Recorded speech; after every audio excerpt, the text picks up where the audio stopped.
Our final historic speech of this session was originally written by Mia McKenzie, a 39-year-old American who describes herself as a black feminist and freaking queer. McKenzie is an award-winning writer and founder of the hit blog Black Girl Dangerous, which seeks to amplify the voices, experiences, and expressions of queer and trans people of color. Her 2014 piece, Why I'm Not Really Here for Emma Watson's Feminism speech at the UN, criticizes the widely praised speech for its failure to accurately analyze men's privilege and its inattention to the racism, transmisogyny, economic oppression, ableism, and other critical factors that shape women's oppression. Here today to share Mackenzie's words is the incomparable Evelyn Harris. Ms. Harris is a singer, composer, and educator. She first caught the world's attention during her 18-year tenure with the Grammy Award-winning a cappella ensemble Sweet Honey in the Rock, performing African-American traditional music, African freedom songs, and contemporary works using varied musical forms. Ms. Harris relocated to the Pioneer Valley in the fall of 2002, where she continues to perform and serve as a choir director, a writing and singing workshop leader, and a music educator and healer. Ms. Harris tells a story of the struggle for peace and justice through songs that confess the reveries and fears of people intimately affected by violence and hatred. She is widely respected for the mastery of her craft and for her mentorship of young musical talent. Ladies and gentlemen, Evelyn Harris, reading as Mia McKenzie.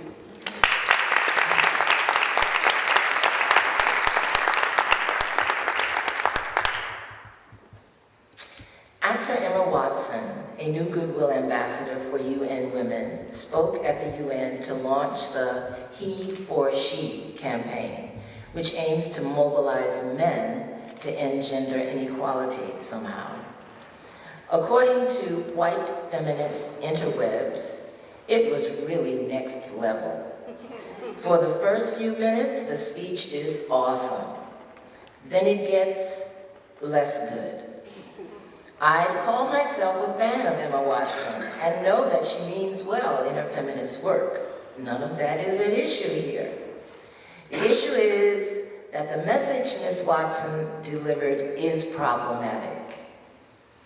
Ms. Watson said, quote, "How can we affect change in the world when only half of it is invited to participate in the conversation?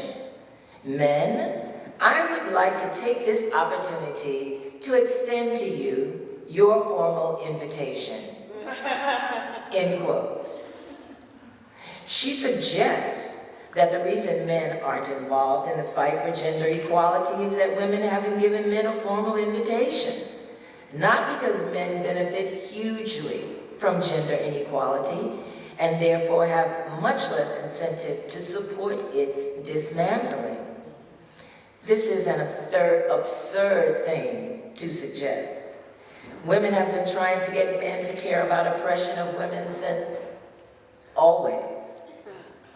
Ms. Watson went on to say, quote, "I've seen men made fragile and insecure by a distorted sense of what constitutes male success. Men don't have the benefit of equality either. When they are free, things will change for women as a natural consequence." End quote. This message is flawed. Telling men that they should care about gender inequality because of how much it hurts them centralizes men and their well-being in a movement built by women for our survival in a world that degrades us.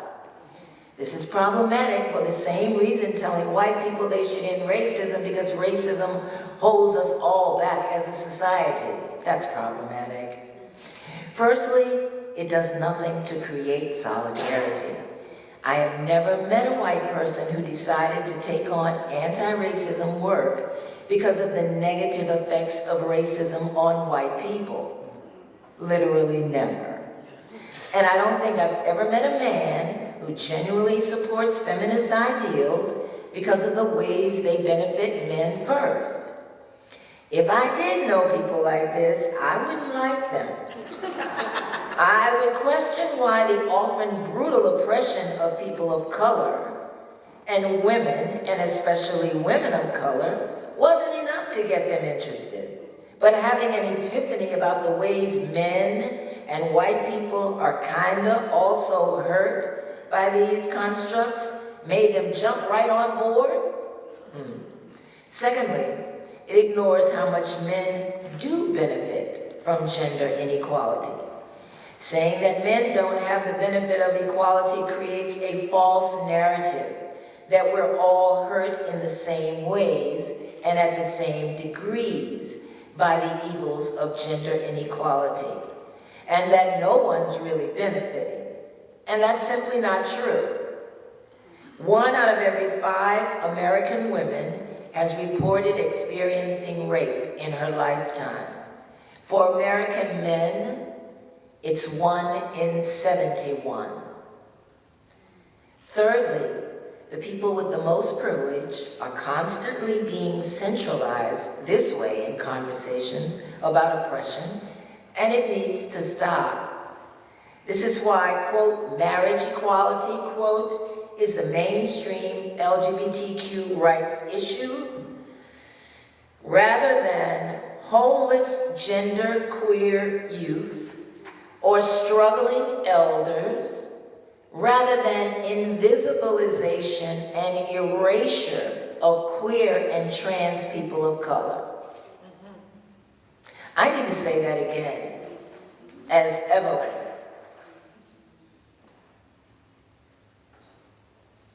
Marriage equality in the mainstream LGBTQ rights issue is not as important as homeless queer youth or struggling elders. It is not as important as the invisibilization and erasure of queer and trans people of color. The face of marriage equality, the face of the marriage equality movement is mostly white, male, and well-off. The people with the most privilege are centered in the discussion, while the people who are the most oppressed are an afterthought at best.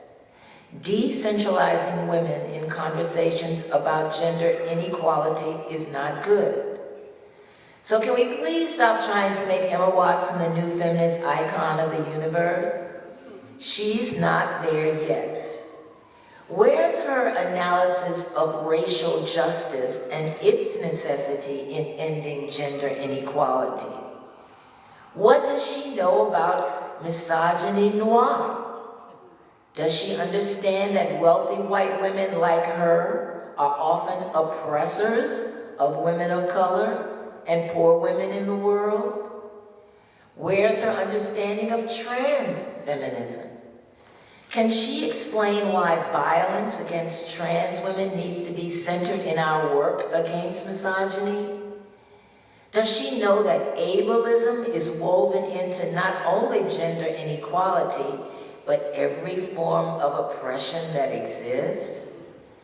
And does she understand that as a white woman, she is granted access and taken seriously by mainstream feminism in ways that a woman of color would not be?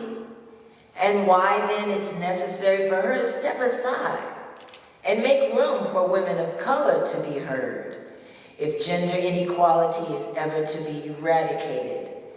Because any real game-changing feminist needs to